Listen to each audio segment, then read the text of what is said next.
বাবার বিরুদ্ধে হত্যার নির্দেশের অভিযোগ প্রসঙ্গে যা বললেন উপদেষ্টা আসিফ মাহমুদ। আসসালামু আলাইকুম, স্বাগত কেপিটিভি নিউজে।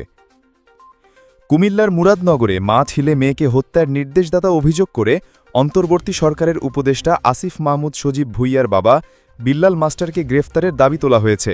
সোমবার সকালে রাজধানীর জাতীয় প্রেস ক্লাবে আয়োজিত আসসালামু আলাইকুম, বিসমিল্লাহির রহমানির রহিম।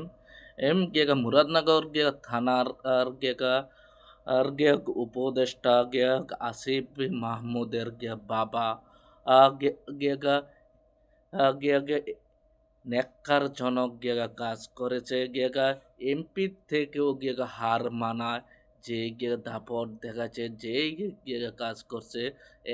মা মেয়ে এবং ছেলেকে কুবিয়ে গিয়ে লোক দিয়ে গিয়ে হত্যা করা হচ্ছে। এবং এবং বলতে চাই এই আসিফ মাহমুদ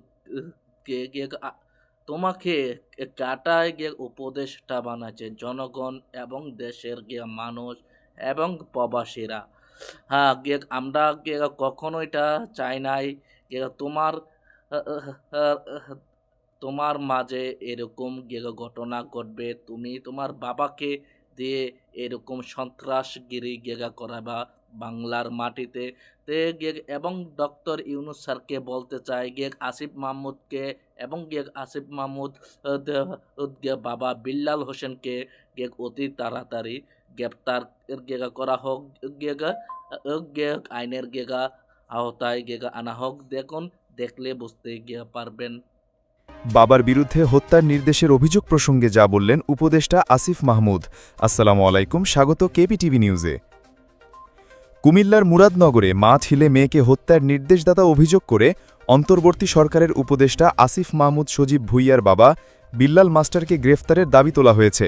সোমবার সকালে রাজধানীর জাতীয় প্রেস ক্লাবে আয়োজিত এক সংবাদ সম্মেলনে নিহতদের পরিবারের সদস্য রুমা আক্তার এই দাবি জানান।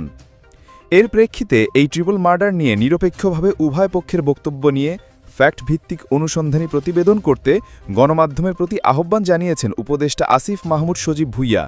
আজ রাত 7:39 নিজের ফেসবুক আইডিতে দেওয়া এক পোস্টে এ আহ্বান জানান তিনি। এতে দুটি ভিডিও ক্লিপও যুক্ত করেছেন ক্রীড়া উপদেষ্টা।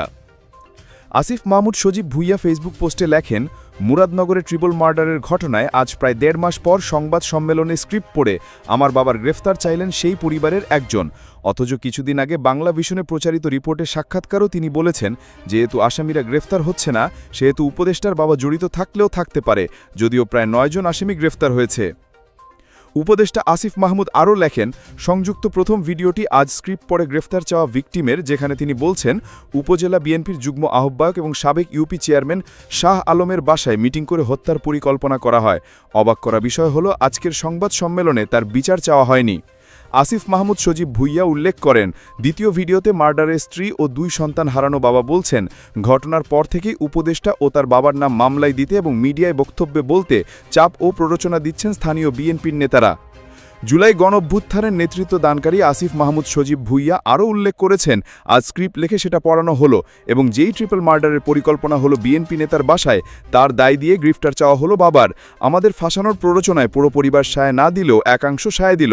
প্রথম দিকে ভিকটিমদের কোনো সাক্ষাৎকারে বাবার কথা বলা হয়নি, পরবর্তীতে রাজনৈতিক চাপ ও প্ররোচনার নাম নিয়ে নোংরা খেলা শুরু হলো।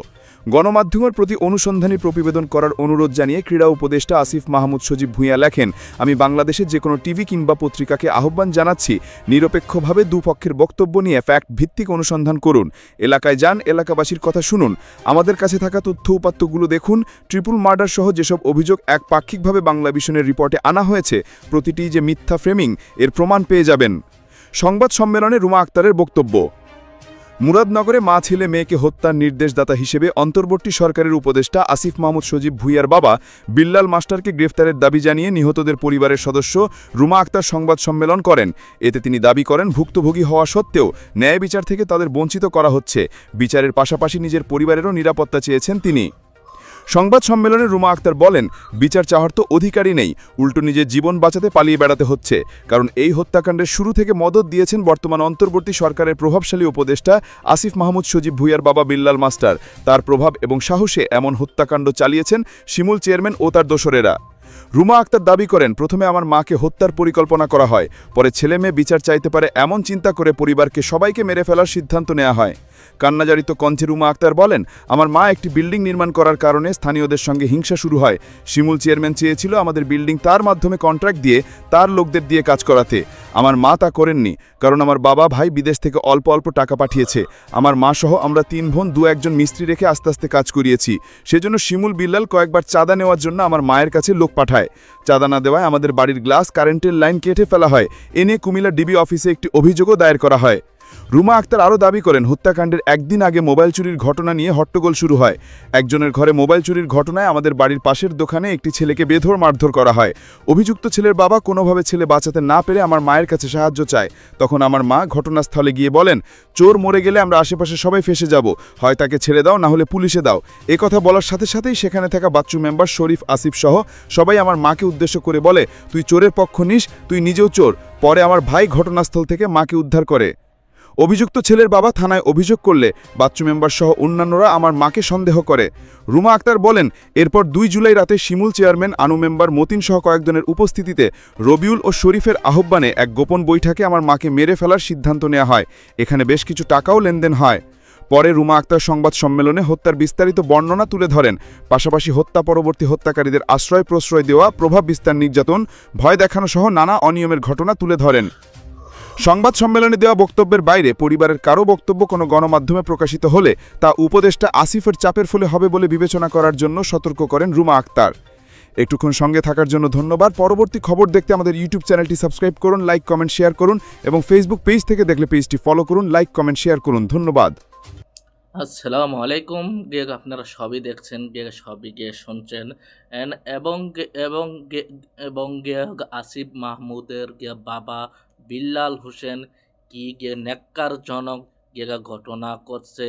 যে আমি বলতে চাই ডক্টর ইউনুস স্যারকে, বিল্লাল হোসেনকে এবং বিল্লাল হোসেনের সাথে যারা যারা এই কর্মর সাথে জড়িত তাদেরকে অতি তাড়াতাড়ি গ্রেপ্তার করার ব্যবস্থা হোক হোক এবং এবং এবং আসিফ মাহমুদকে বহিষ্ঠ করা হোক দলের থেকে এবং তার ক্ষমতার থেকে, তার প্রভাবশালী দায়িত্ব থেকে তাকে বহিষ্ঠ করা হোক। না হলে প্রবাসীরা আবার আন্দোলন চালাবে, রেমিটেন্স পাঠানো বন্ধ করে দিবে এবং শাট ডাউন আন্দোলন চালাবে পুরা কান্ট্রির প্রবাসীরা। এবং আমি এবারের মতোই বিদায় নিচ্ছি। আবার পরবর্তীতে দেখা হবে। আপনারা বিস্তারিত মতামতগুলা মেসেজের মাধ্যমে জানিয়ে দেন। সালামু আলাইকুম।